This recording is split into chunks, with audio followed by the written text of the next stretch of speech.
Olá, meus amigos, tudo bem com vocês? Vamos então trabalhar hoje um exercício de fixação de direito tributário, uma revisão de dos temas, de grande relevância para a nossa prova envolvendo tributo e competência, Então vamos aqui responder as questões que você já deve ter feito antes. Como eu falo, a premissa para você assistir esse vídeo é você já ter feito o estudo antes em casa, com o material, com as aulas e tentado responder as questões, tá bom? E agora você corrige junto comigo, reforçando o conteúdo aprendido.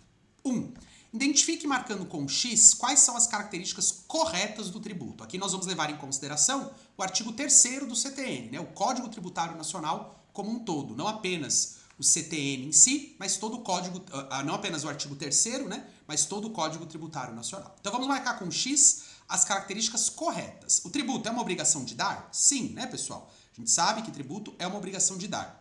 É permitido a dação de pagamento em bens móveis? Não, não é permitido. A não ser que tenha lei estadual ou municipal, Olhando do seu ponto de vista federal, nós não temos a dação de pagamento de bens móveis, só de bens imóveis. É cobrada mediante um ato administrativo vinculado? Verdade, Hoje, quando você vai pagar tributo, a administração ela não manda se ela quiser o boleto, ela é obrigada a mandar o boleto. Por isso que a gente fala que é um ato administrativo vinculado. Quando a administração manda se quiser, é um ato discricionário. Como ela é obrigada a mandar, o ato é vinculado, Quarto, constitui sanção de ato, aqui provavelmente era sanção, vamos corrigir aqui, Sanção de ato ilícito, pessoal. Constitui sanção de ato ilícito? Não, Tributo não é sanção de ato ilícito, pelo contrário, o tributo ele não pode ser sanção de ato ilícito. E ele é criado por lei, perfeito, O tributo é instituído em lei, tá certo? Então, as características corretas da primeira seria obrigação de dar, cobrada mediante ato administrativo vinculado, instituído em lei.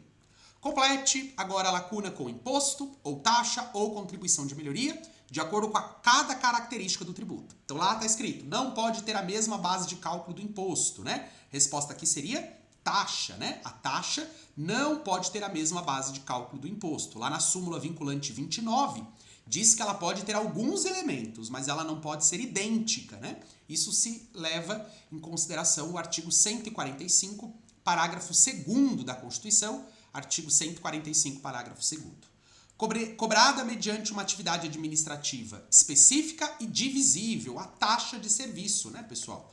Hoje a taxa de serviço, ela é uma taxa que cobra-se em razão de um serviço público específico, ou seja, eu sei exatamente qual é o serviço público que está sendo prestado, e divisível, eu sei quem são os usuários, então dá para dividir o custo do serviço pelos usuários. Independe de qualquer atividade estatal específica. Nós estamos falando do imposto, O imposto, você faz, de acordo com o artigo 16 do CTN, o imposto ele é exercido pela autoridade administrativa independentemente de qualquer atividade estatal, Então, o dinheiro que você arrecada de IPVA não é para asfaltar a rua. O dinheiro de IPTU não é para arrumar a iluminação. Eles usam o dinheiro da forma que melhor lhe atende. 4. Aquele que realiza a obra pública é que pode cobrar o tributo. Estamos falando de contribuição de melhoria, A contribuição de melhoria, ela deriva de uma obra pública. E essa obra pública é a condição primeira para você poder cobrar. É claro que além da obra pública tem que valorizar o imóvel. E aí nesse aspecto é a contribuição de melhoria, que seria o tributo que quem faz a obra, se é o Estado que fez a obra, é o Estado que pode cobrar. Se é o município que fez a obra, é o município que pode cobrar, Artigo 3º do Decreto-Lei 195 de 67. Artigo 3º do Decreto-Lei 195 de 67. 5. A base de cálculo desse tributo é considerada norma geral e por isso só pode ser definida pela União. Estamos falando de imposto, Só é norma geral a base de cálculo de imposto, conforme o artigo 146, inciso 3, letra A. Dos outros tributos, base de cálculo não é norma geral, então cada um define o seu. 6. Cobrada em razão do exercício regular do poder de polícia. Taxa de polícia, pessoal? A gente sabe que a taxa ela pode ser de serviço ou de polícia. Aqui a gente usa o artigo 78 do CTN, que fala sobre a taxa de polícia. Artigo 78 do CTN. Deve ser levado em consideração o custo da obra, bem como a valorização individual experimentada por cada imóvel. Deve ser levado em consideração o custo da obra, bem como a valorização individual. Contribuição de melhoria, Artigo 82, deixa eu olhar aqui, se é 82 ou 81 do CTN, né? Só pra gente confirmar. Artigo 81 do CTN, né? Diz que a contribuição de melhoria deve levar em consideração não apenas o custo da obra, mas também deve levar em consideração o valor da valorização individual, né? Quanto que se valorizou individualmente, tá bom? 8. Se for usuário em potencial, deve também realizar o pagamento do tributo, mesmo que não use o serviço efetivamente. Taxa de serviço, né, gente? É o clássico exemplo que a prova traz da coleta de lixo, né? Se a pessoa não consome a coleta de lixo, porque ela faz a coleta a domicílio, ela faz uma coleta de reciclados, né? O artigo 79 do CTN, lá no seu inciso 1, letra B, artigo 79, inciso 1, letra B do CTN, ele fala que quem usa de maneira potencial também tem que pagar a taxa de serviço, né? 9. A competência é considerada privativa, pois cada ente público cria o seu de acordo com a Constituição Federal. Imposto, né, pessoal?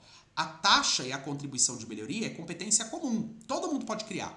Agora, imposto, cada um cria o seu. Por isso que eu tenho o 153 da Constituição e o 154 são os impostos da União, 155 são os impostos dos estados e o 156 os impostos do município, né? Cada artigo tratando do seu.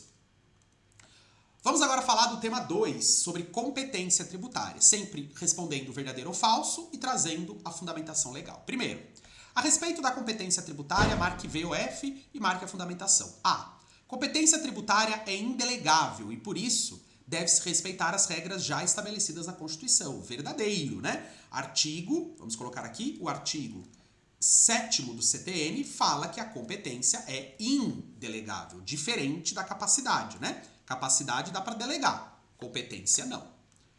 As normas gerais são de competência legislativa exclusiva da União, não podendo os estados criarem, mesmo na ausência de norma geral, falso, né? Aqui, pessoal, em regra, realmente, o artigo 24 fala, no parágrafo 1º, que norma geral é da União, mas o parágrafo 3º da Constituição fala que se não houver norma federal, os estados podem exercer a sua competência plena, que é o que acontece hoje com o IPVA, né? Hoje o IPVA, nós não temos norma geral.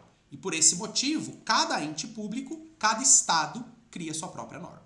3. A competência comum revela o poder que todos os entes federativos podem exercer, sendo relacionado às taxas e às contribuições de melhoria. Perfeito, né? Verdadeiro. Aqui nós temos lá o artigo 145, inciso 2, da Constituição Federal e também o artigo 77 do CTN. Lá você percebe que todos podem instituir taxas, né, e contribuição de melhoria. No caso, gente, a contribuição de melhoria está no inciso 3 da Constituição Federal e também o artigo 81 do CTN, tá? Então percebam que não é algo exclusivo da União, não é algo exclusivo do Estado, todo mundo pode criar, mas cada um cria sobre o seu serviço, sobre aquilo que fiscaliza, sobre aquilo que presta o serviço público, certo?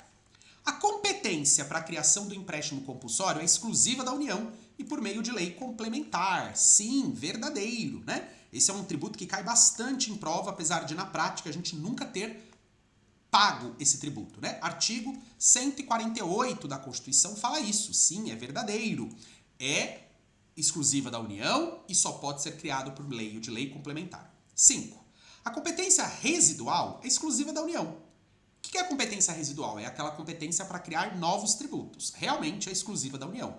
Podendo ser delegada aos estados a capacidade tributária ativa? Verdadeiro, né, pessoal? A capacidade seria a função de fiscalizar e arrecadar. Então nós vamos colocar aqui o artigo 154, inciso 1 da Constituição Federal, que fala sobre a competência residual, e o artigo 7º, né, do CTN, lá na sua parte final, ele fala: salvo a competência indelegável, salvo as funções de fiscalização e a arrecadação do tributo, tá bom? Espero que você esteja aí conseguindo revisar a matéria e esteja indo bem, tá? Cuidado muito com essa pegadinha de competência e capacidade. Competência é poder para criar, capacidade é poder de fiscalizar e arrecadar, né? 6.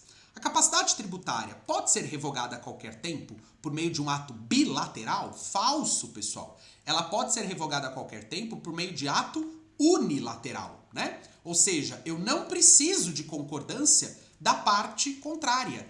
Lá no artigo 7º, parágrafo 2º do CTN, diz que a capacidade pode ser revogada a qualquer tempo. Mas o ato tem que ser unilateral e não bilateral, né? Sétima pergunta, sétima afirmativa, mesmo que o ente público não exerça sua capacidade, ou seja, não fiscalize no recado, isso não autoriza que outro ente federativo enfalsa seu lugar. Gente, aqui tem uma coisinha que é falso. Não é não exerça sua capacidade. Aqui deveria ser não exerça sua competência, né? O artigo 8º do CTN, ele traz uma ideia de que a competência ela é facultativa.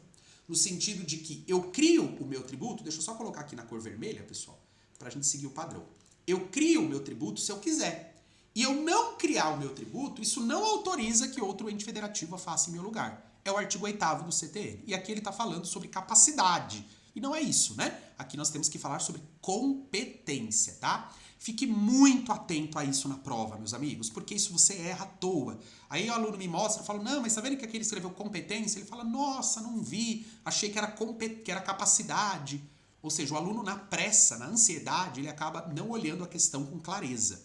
Leia pelo menos umas 2 vezes, grifa, para que você tenha total consciência da sua resposta, tá? 8. A prescrição e a decadência, por serem consideradas normas gerais em matéria tributária, só podem ser reguladas pela União. Perfeito. Inclusive com relação aos tributos estaduais e municipais. Ótimo, né? Porque quando é norma geral, o que nós aprendemos? Que norma geral só pode ser tratada pela União. O que é norma geral? O que está no 146, inciso 3, né? Nesse caso, especificamente, letra B da Constituição Federal, mais o artigo 24, parágrafo 1º, que diz que, nesse caso, se for norma geral, a competência é da União, né? Então, perfeito, aqui, totalmente verdadeira. Decadência e prescrição para todos os tributos é igual, porque é norma geral. 9. A capacidade tributária ativa pode ser delegada. Perfeito. Cabendo ao ente arrecadador 100% do valor arrecadado. Verdadeiro, né? Aqui, pessoal, é uma ideia manifestada lá no artigo 7º do CTN. E o exemplo que a gente pode usar para falar do 100% do valor arrecadado é o ITR, né? Porque lá no ITR, na Constituição Federal, especificamente no artigo 157, né? Vamos abrir aqui, só para eu falar o artigo certo.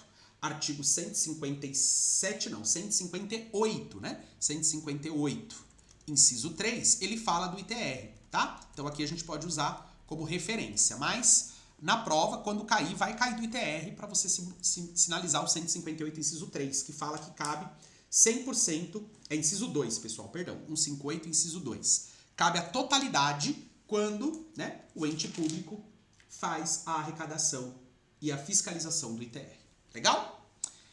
10. Os estados podem, em suas constituições estaduais, limitar a competência tributária dos municípios? Falso, né, pessoal? A competência do tributo não pode ser limitada pela Constituição estadual. Falso. E aqui a gente tem a súmula 69 do STF, né? Súmula 69, uma súmula antiga do STF, mas que ainda está sob vigência. Vamos olhar aqui, súmula 69, que fala exatamente isso, né? Que a Constituição estadual não pode estabelecer limites para aumentos de tributos, por exemplo, porque isso violaria a competência do próprio ente federativo, tá bom? Lembra, né, que os entes federativos eles têm que ter independência na hora de regulamentar suas normas. Por isso, a Constituição estadual não pode limitar a competência tributária dos municípios, tá bom? Bom, pessoal, aqui a gente fez uma revisão rápida sobre os principais pontos de atenção que você tem que ter sobre os tributos e suas características principais, né? Não estamos estudando ainda os tributos em espécie, mas as características em geral. E também as regras sobre competência tributária, tá bom? Espero que você tenha ido bem, que você tenha acertado aí a maioria das questões. Se não acertou, revise o artigo que fundamenta para que você tenha aí com conhecimento e vá muito bem na prova se esses temas forem exigidos, tá certo? Esse vídeo de correção, de revisão, ele serve para você identificar aquilo que você mais errou. Pedro, eu errei muito as características dos tributos. Então, revise esse conteúdo. Pedro, eu errei muito competência. Revise. Eu errei muito capacidade. Então, você vai olhar qual foi o tema que você mais errou e é esse tema que você precisa revisar, tá bom? Um grande abraço e até a próxima.